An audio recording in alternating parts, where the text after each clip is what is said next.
नमस्कार मित्रों। आज की कहानी का शीर्षक है समझदार सास। सास शकुंतला और दो बहुएं हैं, सीमा और रोशनी। एक ही घर में रहती थी। सास के दोनों बेटे दूसरे शहर में रहते थे, वहाँ कपड़ों का व्यापार करते थे। शकुंतला की दोनों बहुएं दिखने में बहुत सुंदर थी, स्वभाव की भी सुंदर थी, पर आलसी थी। सुबह कभी टाइम से ना उठना उनका रोज का ही काम था। सुबह टाइम पे चाय नाश्ता नहीं बनता था, पर सास कुछ ना कहती। अपने लिए सास खुद ही चाय बनाती और अकेले ही पी लेती। पर सास सीमा और रोशनी को कुछ ना कहती। एक दिन की बात है, मुकेश और राकेश दोनों घर आए रखे थे। वो सुबह उठे और माँ को किचन में देखा। बोले, आप क्या कर रही हो माँ? माँ बोली, बेटे चाय बना रही हूँ। राकेश बोला, दो बहुएं होते हुए आप चाय बना रही हो? माँ बोली, बेटे मुझे सुबह चाय पीने की आदत है, और बहुएं तो 8 बजे से पहले उठती नहीं हैं, तो फिर क्या करूं? मुकेश बोला, माँ आप उनको बोलते क्यों नहीं? माँ बोली, बोलूँगी तो बुरा मान जाएंगे, इसलिए मैं कुछ नहीं कहते। दोनों बेटों ने अपनी बीवियों से बोला, क्या तुम सुबह माँ को चाय बनाकर भी नहीं दे सकते हो? सीमा और रोशनी बोली, माँ जी ने आपसे कुछ बोला? मुकेश और राकेश बोले, नहीं, वो तो हम जब सुबह उठे तो माँ चाय बनाकर पी रही थी, इसलिए हमने कह दिया। दोनों बोले, ठीक है। फिर दोनों बेटे शहर चले गए, पर माँ ने कुछ नहीं कहा। एक दिन पड़ोस में किसी के यहाँ सत्यनारायण भगवान की कथा थी। वह शकुंतला को बुलाने आई थी। शकुंतला, हमारे घर आज कथा हो रही है, सुनने के लिए आ जाना। शकुंतला बोली, ठीक है। फिर वह जाते जाते बोली, शकुंतला तेरी बहुएं बाहर नहीं दिख रही हैं, कहीं बाजार जा रखे हैं? शकुंतला, नहीं, अंदर ही होंगे, बैठे होंगे कमरों में। पर वो यो ना बोली कि अभी सो रही हैं। उसको शर्म आ रही थी, कोई क्या कहेगी, बहू हैं अभी उठी नहीं। एक दिन शकुंतला की सहेली का फ़ोन आया। शकुंतला ने ये बात उससे कह दी कि बहुएं सुबह उठती नहीं हैं, बहुत आलसी हैं काम करने में, अब मैं क्या करूं? शकुंतला की सहेली कविता बहुत चालाक थी। उसने कहा, तू कुछ मत कर, सब कुछ मैं ही करूंगी, पर तू एक काम करना, दोनों बहुओं को कहना अब बुआ आ रही है। घर पर सीमा और रोशनी से शकुंतला ने कहा, कल बुआ आ रही है। बुआ बहुत गुस्से वाली है, घर में सफाई रखना। सीमा और रोशनी सोचने लगे, पता नहीं कैसी होगी बुआ? उस दिन सीमा और रोशनी जल्दी से उठे, सफाई करके घर की नाश्ता बनाया और तैयार होकर बैठ गई। बुआ का इंतज़ार कर रहे थे। इतने में बेल बजी। शकुंतला जल्दी से दरवाज़ा खोलने गई। शकुंतला ने कहा, अरे दीदी, आप आ गए हो? कविता बोली, अरे शकुंतला, तेरे घर आने के लिए कितने बसें बदलनी पड़ती हैं। मैं तो बहुत थक गई हूँ। जरा चाय नाश्ते का इंतज़ाम कर।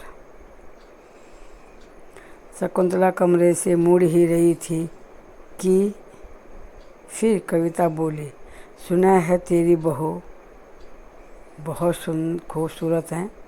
मैंने तो देखी नहीं है। पहले बहुओं को बुला।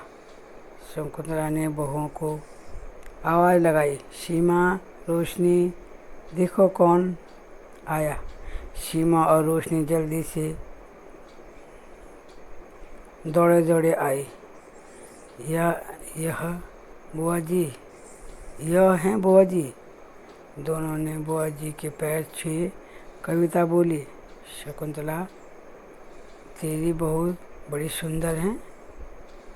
तब शकुंतला बोली, बहू, बुआ जी के लिए पानी और चाय नाश्ते का इंतज़ाम करो। दोनों फटाफट अंदर किचन में चली गई और सीमा पानी लेकर आ गई। रोशनी चाय और बिस्कुट लेकर आ गई। बुआ जी ने चाय पी तो मुंह बनाया। कहा, इतना मीठा कोई चाय में डालता है? हमें शुगर करवाओगी? शकुंतला, तेरी बहुओं को चाय बनाना भी नहीं आती है। रोशनी ने वह चाय पी तो रोशनी ने कहा, बुआ जी, हम तो इतनी ही मीठी चाय पीते हैं। चाय में ज़्यादा मीठा कहाँ है? शकुंतला कुछ ना बोली। बुआ जी बोली, जल्दी से खाना बनाओ, मुझे बड़ी भूख लगी हुई है और मैं थकी भी हूँ। सीमा और रोशनी जल्दी से किचन में गई और खाना बनाने लगी। उन्होंने तरह तरह का खाना बनाया। अब खाना टेबल में लगा दिया था और बुआ जी को बोला, आ जाओ खाना खाने के लिए। बुआ जी जैसे ही टेबल पर बैठी, वो कहने लगी, यह क्या बना रखा है? मैं ऐसा कोई खाना बनाता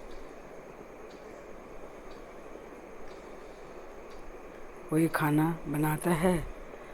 बुआ जी ने खाना भी नहीं खाया, मुंह बनाकर बोली, बहू, तुम्हें खाना बनाना भी नहीं आता है? सीमा और रोशनी चुप रहे। फिर बुआ जी ने थोड़ा सा खाना खाया और अपने बिस्तर में लेट गई। बुआ जी ने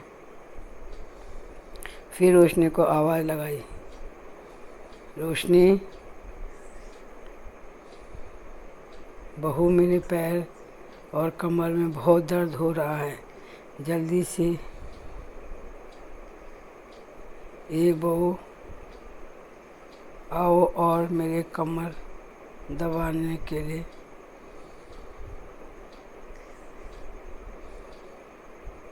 दबा के चले जा।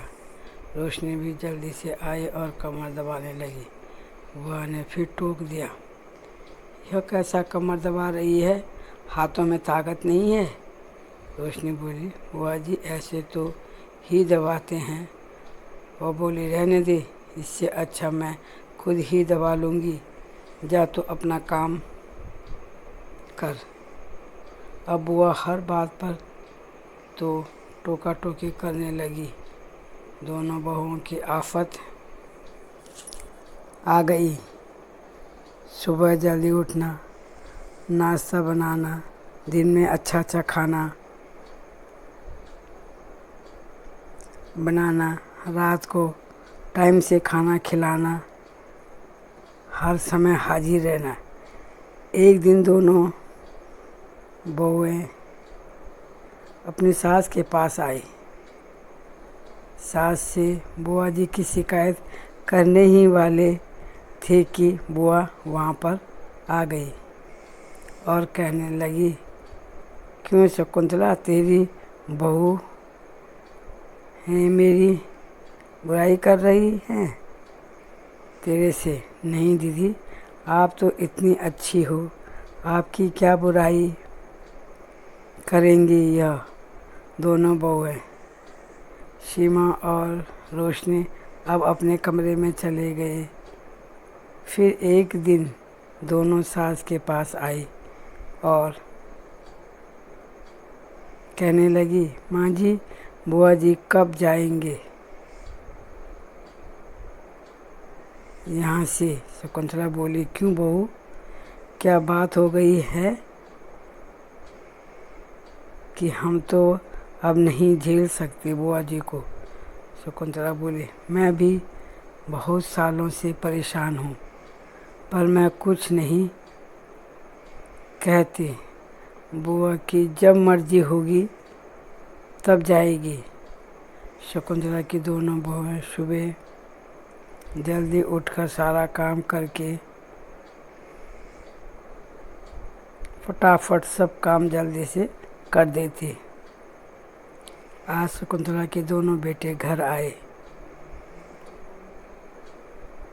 तो वो कविता को देखकर बोले, आंटी जी आप कब आए? सीमा और रोशनी कहने लगी, बुआ को आंटी क्यों बोल रही हो? तब मुकेश और रमेश बोले, यह तो माँ की बहुत अच्छी सहेली है। कविता हंसने लगी। कविता बोली, सीमा और रोशनी, तुम दोनों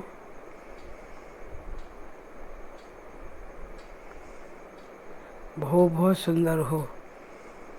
मैं तो तुम दोनों का आलस्य दूर करने आई हूँ, क्योंकि तुम्हारी सास तुम्हें कुछ नहीं कहती थी, इसलिए उसने मुझे ही बुलाया तुम्हें समझाने के लिए। अब तुम समझ गई हो। तब सीमा और रोशनी अपने सास के गले लगी और कहा, आप कितनी अच्छी सास हो। सास की समझदारी से घर में कलेश भी नहीं हुआ और बहू भी समझ गई। अब सब हंसने लगे। तब कविता बोली, बहू अब मैं अपने घर जाऊंगी। सीमा और रोशनी बोली, बुआ जी अब 2-4 दिन और रुक कर जाओ। नहीं बहू, मुझे माफ़ करना, मैं तुम्हारे साथ जो गलत किया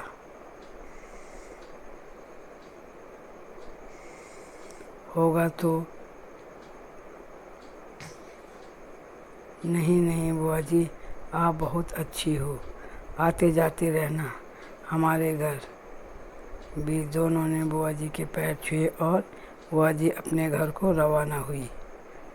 कहानी यहीं पर समाप्त होती है।